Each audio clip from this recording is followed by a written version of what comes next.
আজ কলেজের 50তম জন্মদিন। অনুষ্ঠানের পর সবার চোখ এড়িয়ে পলা আর ভাস্কর অবশেষে একে অপরের সামনে এসে দাঁড়ালো মুখোমুখি। একসময় কলেজের সবচেয়ে জনপ্রিয় জুটি, তারপর স্বামী স্ত্রী, পরে ছাড়াছাড়ি। তবু আজও যেন দুজনের ভেতর কিছু না বলা কথা রয়ে গেছে। পলাই প্রথমে বলে উঠল, কেমন আছিস ভাস্কর? অনেকদিন পর আবার দেখা। ভাস্কর মৃদু হাসল, ভালোই, শুধু চুলগুলো সাদা হয়ে গেছে, শরীরটা একটু ভারী। আর তুই? পলার ঠোঁটে এক ঝলক হাসি। তোর মনে আছে আমাদের কলেজের দিনগুলো? আমাদের ব্যান্ড, রাজযোগের রিহার্সাল, তোর জন্য লেখা সেই গান। ভাস্করের চোখ দুটো হঠাৎ করে যেন জ্বলে ওঠে। স্মৃতি উজ্জ্বল হলো। সে কি আর ভোলা যায় বলা? তুই কি দারুণ গেয়েছিলিস। এখন তো গান ছেড়ে কর্পোরেট দুনিয়ায় ঢুকে গেছিস। আবার নতুন করে শুরু কর না আমাদের স্বপ্নটা। পড়ার চোখ নামিয়ে বলল, সেদিন চলে গেছে রে ভাস্কর, আর সেই মানুষটাও।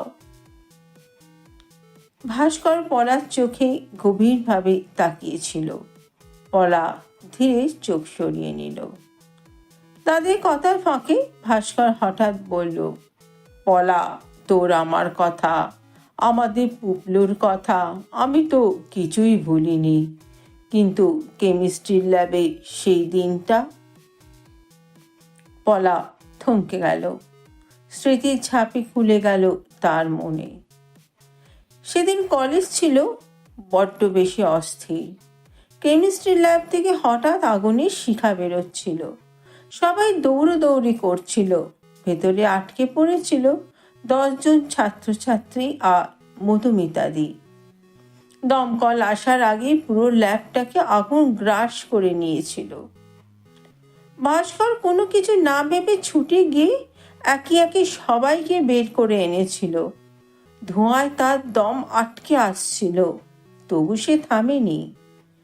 সবার শেষে অর্ধদগ্ধ মধুমিতাদিকেও হাত বাড়িয়ে টেনে এনেছিল ও। সবাই নিরাপদ হয়ে বাইরে বেরিয়ে এসেছিল, কিন্তু ভাস্কর সেদিন আর ফিরে আসেনি। পলার চোখ ভিজে উঠল। ভাস্করের দিকে তাকিয়ে বলল, তুই সেদিন কত মানুষকে বাঁচিয়েছিস, কিন্তু তুই নিজেকে। পলার কথা থেমে গেল। সামনে বিশাল ফ্রেমে বাঁধানো ভাস্করের ছবি, তার চারপাশে ফুল।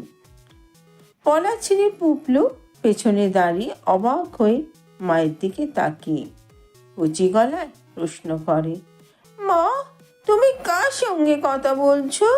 বাবা কি এখানে আছে? পলা ধীরে মাথা নেড়ে হাসল, হ্যাঁ পুপলু, বাবা সব সময় আমাদের সঙ্গেই আছে। ওরা দুজন তখন দাঁড়িয়েছিল ভাস্করের ছবির সামনে।